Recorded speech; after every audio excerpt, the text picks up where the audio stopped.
नमस्कार। एक बार फिर से आप सभी का बहुत बहुत स्वागत है परीक्षा वाले के इस यूट्यूब चैनल में। दोस्तों, वीडियो री एग्ज़ाम के लिए जो लगातार हम प्रैक्टिस सेट की सीरीज चला रहे हैं सामान्य ज्ञान की, उसका जो सेट नंबर 6 है उसको यहाँ पे हम कंप्लीट करने वाले हैं। तो चलिए बिना किसी देरी के आज के सेट को लगाना स्टार्ट करते हैं। पहला प्रश्न आपके स्क्रीन पर दिया गया है।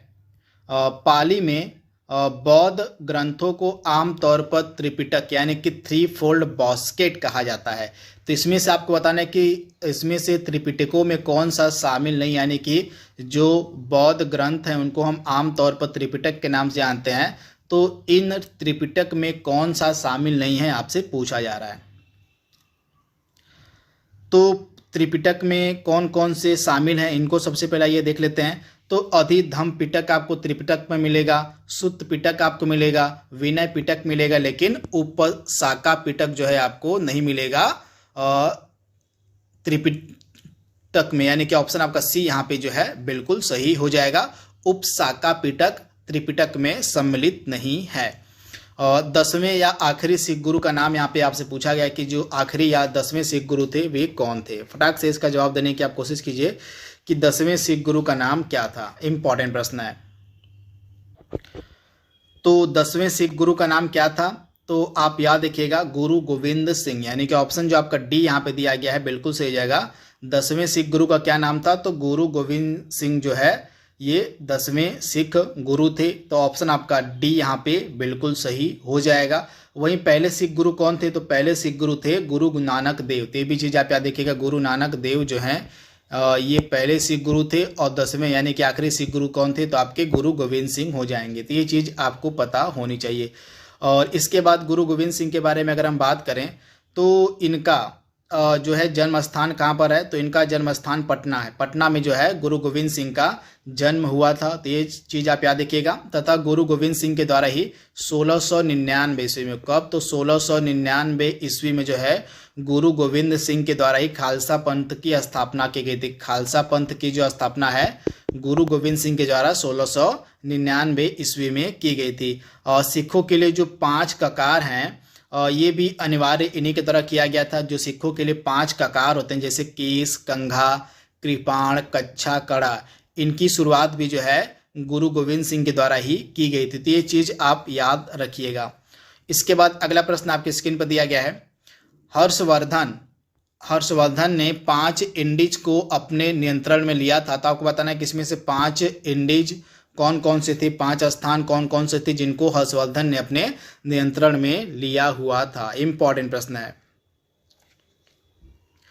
तो इसमें से 5 इंडीज कौन कौन से हो जाएंगे, तो इसमें से पंजाब हो जाएगा, कन्नौज हो जाएगा, बंगाल, बिहार और उड़ीसा। आप याद देखिएगा, पंजाब, कन्नौज, बंगाल, बिहार और उड़ीसा, यानी कि ऑप्शन जो आपका बी वाला यहाँ पे दिया गया है बिल्कुल सही हो जाएगा। इनको जो है अपने नियंत्रण में ले लिया था हर्षवर्धन ने। तो आप इसे याद देखिएगा। तथा हर्षवर्धन जो है किस वंश का शासक था, तो हर्षवर्धन जो है पुष्यभूति वंश का। किस वंश का, तो पुष्यभूति वंश का जो है हर्षवर्धन एक महान शासक था। तो इसके बारे में आप याद देखिएगा। तथा इसने 5 राज्यों को अपने नियंत्रण में लिया था, पंजाब, कन्नौज, बंगाल, बिहार और उड़ीसा। तो ये चीज़ आप याद देखिएगा। तथा इसकी राजधानी क्या थी, तो कन्नौज जो है इसकी राजधानी थी। तथा यह एक अच्छा नाटककार भी था। इसके द्वारा 3 फेमस नाटक की रचना की गई है। 3 फेमस नाटक कौन कौन से थे, तो नागानंद हो गया, रत्नावली हो गई और प्रियदर्शिका। इन 3 फेमस नाटकों की जो रचना है की गई थी हर्षवर्धन के द्वारा। तथा हर्षवर्धन के शासनकाल में ही जो चीनी यात्री था वेन सॉन्ग, कौन, तो चीनी यात्री जो वेन सॉन्ग था यह हर्षवर्धन के शासनकाल में ही भारत आया हुआ था। तो ये सारे एडिशनल फैक्ट भी आपको साथ में याद रखने हैं। इनमें से कौन सा टेक्टोनिक प्लेट मूवमेंट या शिफ्ट के कारण होता है, जहां ये टेक्टोनिक प्लेटें मिलती हैं, यानी कि इसमें से कौन सी चीज, कौन सी घटना घटित होती है टेक्टोनिक प्लेट के मूवमेंट के कारण। आपके ज्योग्राफी का यह काफ़ी इंपॉर्टेंट प्रश्न है। तो टेक्टोनिक जो प्लेटें होती हैं उनके मूवमेंट के कारण जो है भूकंप देखने को मिलता है। तो आप इसे याद देखिएगा, भूकंप की जो स्थिति है, भूकंप जो उत्पन्न होता है वो टेक्टोनिक प्लेटों के मूवमेंट के कारण ही उत्पन्न होता है। तो ऑप्शन आपका जो डी यहाँ पे दिया गया है, अर्थक्वेक, यानी कि भूकंप की जो उत्पत्ति होती है ये टेक्टोनिक प्लेटों के शिफ्टिंग के कारण होती है, टेक्टोनिक प्लेटों के मूवमेंट के कारण होती है। तो ऑप्शन आपका डी यहाँ पे बिल्कुल सही है। अगला प्रश्न है, भारत का मानक समय मेरिडियन कौन सा है, आपसे पूछा जा रहा है कि भारत का जो मानक समय मेरिडियन है वह कौन सा है। इंपॉर्टेंट प्रश्न है। तो भारत का मानक समय मेरिडियन कौन सा है, तो आप याद रखिएगा भारत का जो मानक समय मेरिडियन है ये 82.5 डिग्री पूर्वी देशांतर, आप याद रखिएगा 82.5 डिग्री जो पूर्वी देशांतर, इसको भारत का मानक समय मेरिडियन का है। तो यानी कि ऑप्शन आपका जो यहाँ पे ए वाला है बिल्कुल सही हो जाएगा। तो आप इसे याद रखिएगा, इंपॉर्टेंट है। तथा यह जो है 5 राज्यों से होकर गुजरता है। जो भारतीय मानक समय रेखा ये 5 राज्यों से होकर गुजरती है। कौन कौन से, तो उत्तर प्रदेश, मध्य प्रदेश, छत्तीसगढ़, उड़ीसा और आंध्र प्रदेश, इन 5 राज्यों से भारतीय मानक समय रेखा गुजरती है। यानी कि इसके बारे में आप याद रखिएगा, इंपॉर्टेंट है। तब भारत का जो मानक समय रेखा ये ग्रीनविच मीन टाइम से कितनी आगे है, तो हमारी जो मानक समय रेखा ये ग्रीनविच मीन टाइम से जो है 5.5 घंटे आगे, कितने, तो 5.5 घंटे आगे है। तो ये चीज़ भी आप याद रखिएगा। और इनमें से कौन सा महान हिमालय या हिमाद्री में पर्वत शिखर नहीं है, यानी कि महान हिमालय के अंतर्गत इसमें से कौन सा पर्वत शिखर नहीं आता है। तो आप याद रखिएगा महान हिमालय के अंतर्गत इसमें से कौन सा पर्वत शिखर नहीं आता है, तो आपका जो माउंट नाग टिब्बा है, आप याद रखिएगा जो माउंट नाग टिब्बा यह महान हिमालय के अंतर्गत नहीं आता है। तो ऑप्शन जो आपका सी वाला यहाँ पे दिया गया है बिल्कुल सही हो जाएगा। तो इसके बारे में आप याद रखिएगा। बाकी माउंट कंचनजंगा, माउंट मकालू और माउंट नंदा देवी ये आपके महान हिमालय या हिमाद्री के अंतर्गत आते हैं, परंतु इसमें से जो आपका माउंट नाग टिब्बा है यह महान हिमालय या हिमाद्री के अंतर्गत नहीं आता है। तो ऑप्शन आपका सी यहाँ पे बिल्कुल सही है। इनमें से कौन सी भारतीय क्षेत्र में एक खाड़ी नहीं है, इसमें से कौन सी भारतीय क्षेत्र में एक खाड़ी स्थित नहीं है, तो कच्छ की खाड़ी आपको भारत के क्षेत्र में मिलेगी, खंबात की खाड़ी मिलेगी, मन्नार की खाड़ी मिलेगी, लेकिन अकाबा की जो खाड़ी है भारत के क्षेत्र में नहीं मिलेगी। तो ऑप्शन आपका डी यहाँ पे बिल्कुल सही हो जाएगा। अकाबा की जो खाड़ी है यह कहाँ पर स्थित है, तो लाल सागर का यह पार्ट है, लाल सागर का एरिया, रेड सी यानी कि लाल सागर का यह भाग है अकाबा की खाड़ी। तो इसके बारे में आप याद रखिएगा। इसके बाद इनमें से कौन सा यूरोपीय देश है, इसमें से कौन सा यूरोपीय देश है आपसे पूछा जा रहा है। तो इसमें से सूडान, बेनिन और घाना के अलावा बुल्गारिया जो है आपका यूरोपीय देश है, यानी कि ऑप्शन आपका ए यहाँ पे बिल्कुल सही हो जाएगा। जो बुल्गारिया है ऑप्शन ए वाला यह आपका यूरोपीय देश है। बाकी सूडान हो गया, बेनिन हो गया और घाना हो गया, ये आपके अफ्रीकी देश हैं। तो इसके बारे में आप याद रखिएगा, यानी कि बुल्गारिया आपका एक यूरोपीय कंट्री है। इसके बाद क्या बता सकते हैं कि बुल्गारिया की राजधानी क्या है, कमेंट बॉक्स में आप जवाब दीजिएगा कि जो बुल्गारिया है इसकी वर्तमान में राजधानी क्या है। अगला प्रश्न है, आपको उस विदेशी पत्रकार का नाम बताना है जिसने धरसना साल्ट वर्क्स पर सत्याग्रह के बारे में समाचार दिए थे। काफ़ी इंपॉर्टेंट प्रश्न है। इंडियन नेशनल मूवमेंट का धरसना साल्ट वर्क्स पर जो समाचार था यह किसके द्वारा एकत्रित किया गया था, किस विदेशी पत्रकार के द्वारा आपसे पूछा जा रहा है।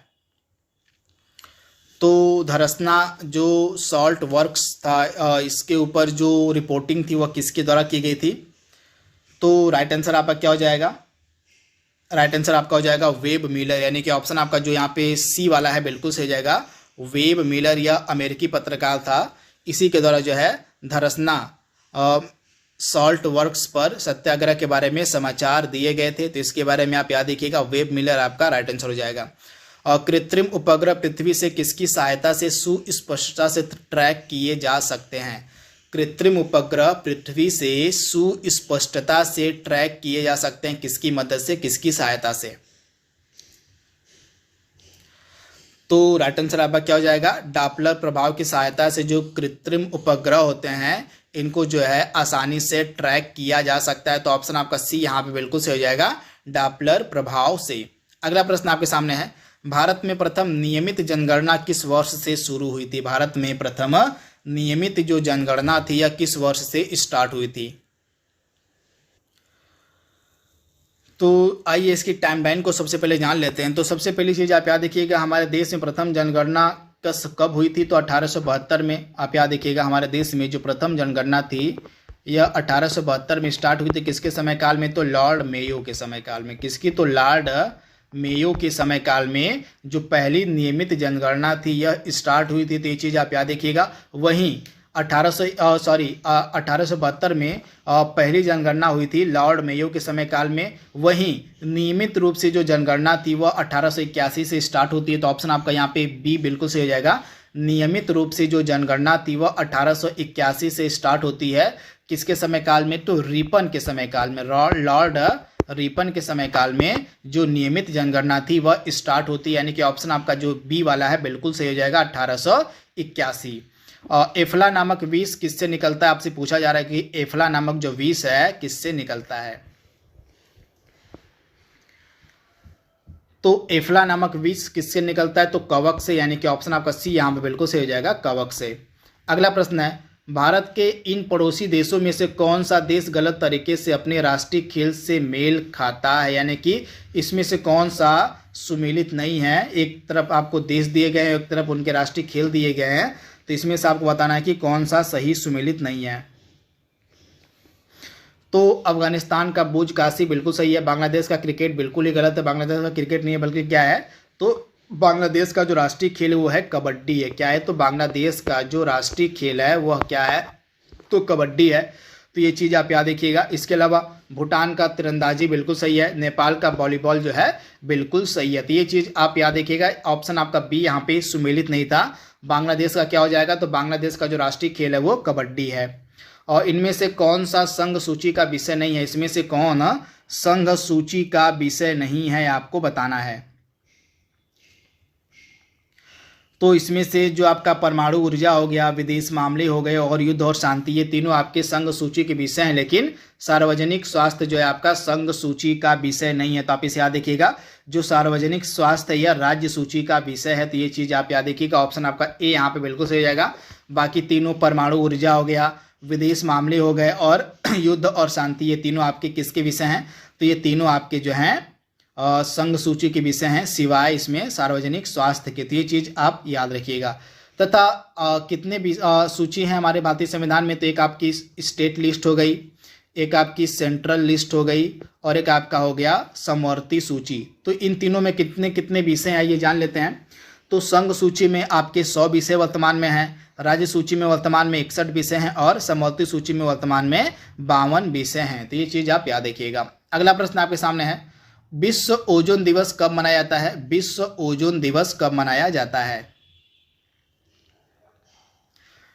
तो 16 सितंबर का जो दिन होता है, ऑप्शन आपका बी यहाँ पे बिल्कुल सही हो जाएगा। 16 सितंबर का जो दिन होता है भारत में ओजोन दिवस के रूप में सेलिब्रेट किया जाता है, मनाया जाता है। तो इसके बारे में आप याद रखिएगा, 16 सितंबर। पराबैंगनी किरणों के दुष्प्रभाव से वनस्पति को बचाने वाला इसमें से पिगमेंट, इसमें से वर्णक कौन सा है? कौन सा पिगमेंट, कौन सा वर्णक पराबैंगनी किरणों के दुष्प्रभाव से वनस्पतियों को बचाता है? तो कैरोटीनायड, यानी कि ऑप्शन आपका बी यहाँ पे बिल्कुल सही जाएगा। जो कैरोटीनायड वर्णक है यह पराबैंगनी किरणों के दुष्प्रभाव से वनस्पति को बचाने का कार्य करते हैं, यानी कि ऑप्शन आपका बी यहाँ पे बिल्कुल सही हो जाएगा। अगला प्रश्न आपके सामने है, इनमें से वर्तमान में गूगल के सीईओ कौन है? आपसे पूछा जा रहा है गूगल का सीईओ वर्तमान में कौन है?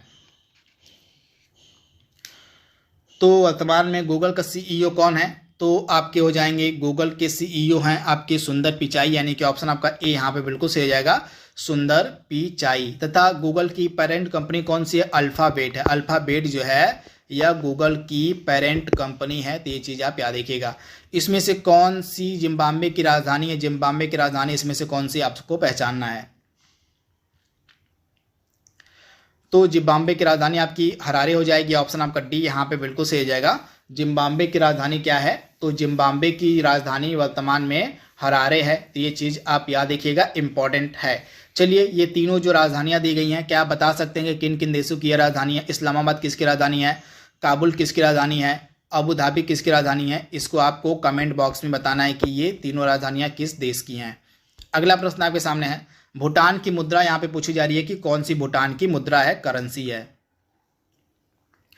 तो भूटान की मुद्रा क्या हो जाएगी? नगुल्ट्रम, यानी कि ऑप्शन आपका जो ए वाला यहाँ पे दिया गया है बिल्कुल सही हो जाएगा। जो नगुल्ट्रम है यह भूटान की करेंसी है, भूटान की मुद्रा, यानी कि ऑप्शन आपका ए यहाँ पे बिल्कुल सही हो जाएगा, नगुल्ट्रम। और इनमें से कौन सा शहर गुलाबी शहर के नाम से जाना जाता है? गुलाबी शहर के नाम से इसमें से क्या जाना जाता है?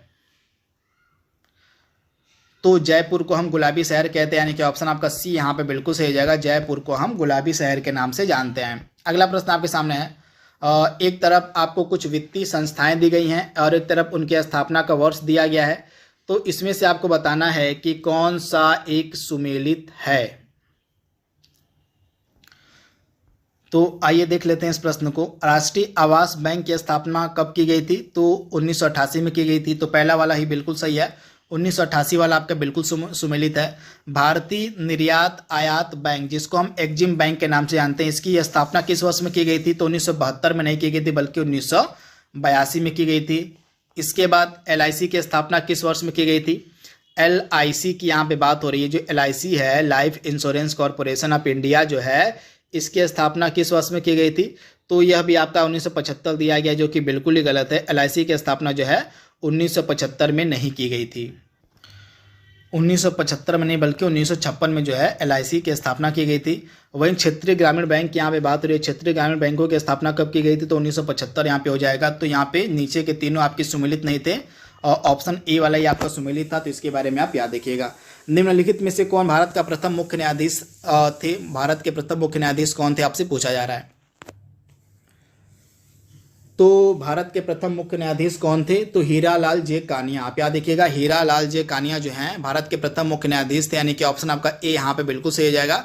वर्तमान में भारत के प्रमुख न्यायाधीश कौन है, ये बताइएगा आप कि वर्तमान में भारत के प्रमुख न्यायाधीश कौन है और वे किस नंबर के हैं, ये भी चीज़ आपको बतानी है। जो भी प्रश्न मैं आपको एडिशनल पूछते जाता हूँ, उनका जवाब आप देने की कोशिश किया करिए, इससे आपका रिवीजन काफ़ी अच्छा हो जाएगा। तो आप बताइएगा कमेंट बॉक्स में कि वर्तमान में भारत के मुख्य न्यायाधीश कौन है और वे किस क्रम के हैं। अगला प्रश्न आपके सामने है, 49वीं समानांतर रेखा निम्नलिखित में से किस देश से होकर गुजरती है? 49वीं समानांतर रेखा किस देश से होकर गुजरती है? तो राइट आंसर आपका क्या हो जाएगा? अमेरिका और कनाडा के मध्य आपको देखने को मिलेगी 49वीं समानांतर रेखा, यानी कि ऑप्शन आपका डी यहाँ पे बिल्कुल सही हो जाएगा। और कलकत्ता में जो भारतीय सांख्यिकी संस्थान, इसकी स्थापना किसके द्वारा की गई थी? भारतीय सांख्यिकी संस्थान की स्थापना किसके द्वारा की गई थी? तो भारतीय सांख्यिकी संस्थान की स्थापना की गई थी PC महालनोबिस के द्वारा, यानी कि ऑप्शन जो आपका यहाँ पे बी यहाँ पे बिल्कुल सही हो जाएगा। PC महालनोबिस के द्वारा जो है भारत में भारतीय सांख्यिकी संस्थान की स्थापना की गई थी। तो ये चीज़ आपको याद रखनी है। ऑप्शन जो आपका यहाँ पे बी बिल्कुल सही हो जाएगा। इसके बाद अगला प्रश्न आपके सामने दिया गया है, आईने अकबरी के लेखक यहाँ पे पूछे जा रहे हैं, कौन है? आईने अकबरी किसके द्वारा लिखी गई है? आईने अकबरी किसके द्वारा लिखी गई है?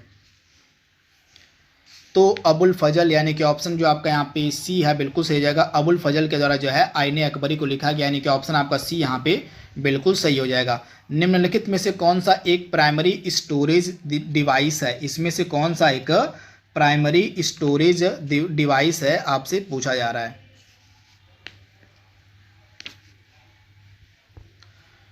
तो रैम, रैंडम एक्सेस मेमोरी, यानी कि ऑप्शन जो आपका बी है यहाँ पे बिल्कुल सही जाएगा। रैंडम एक्सेस मेमोरी जो है यह एक प्राइमरी स्टोरेज डिवाइस है। तो आप याद रखिएगा, ऑप्शन आपका बी यहाँ पे बिल्कुल सही हो जाएगा। अगला प्रश्न आपके सामने दिया गया है, भारतीय संविधान की 12वीं अनुसूची में कितने विषय हैं? आपसे पूछा जाए कि भारतीय संविधान की जो 12वीं अनुसूची है, 12th शेड्यूल है, इसमें कितने विषय हैं? फटाक से इसका जवाब देने की आप कोशिश कीजिए कि 12वीं अनुसूची में कुल कितने विषय रखे गए हैं। तो 12वीं अनुसूची में भैया कितने विषय आपके हो जाएंगे? तो आपका जो 12th शेड्यूल है, जो 12वीं अनुसूची, इसमें आपको मिलेंगे टोटल 18 विषय, यानी कि ऑप्शन जो आपका यहाँ पे बी वाला है बिल्कुल सही जाएगा। टोटल 18 विषय आपको मिलेंगे 12वीं अनुसूची में, यानी कि ऑप्शन आपका बी यहाँ पे बिल्कुल सही जाएगा। वहीं 11वीं अनुसूची में कितने विषय हैं? तो आपकी जो 11वीं अनुसूची उसमें आपको मिलेंगे 29 विषय, 29 सब्जेक्ट। तो इसके बारे में आप याद रखिएगा।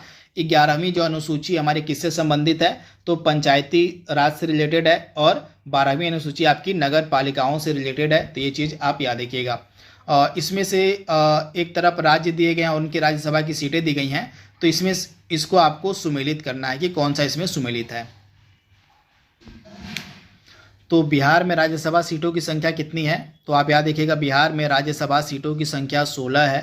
तो पहला वाला बिल्कुल सुमेलित है, यानी कि ए का 1 हो जाएगा, ए का 1 हो जाएगा। केरल में कितनी है? तो केरल में आपकी 9 है राज्यसभा की सीटें, यानी कि बी का आपका 2 हो जाएगा।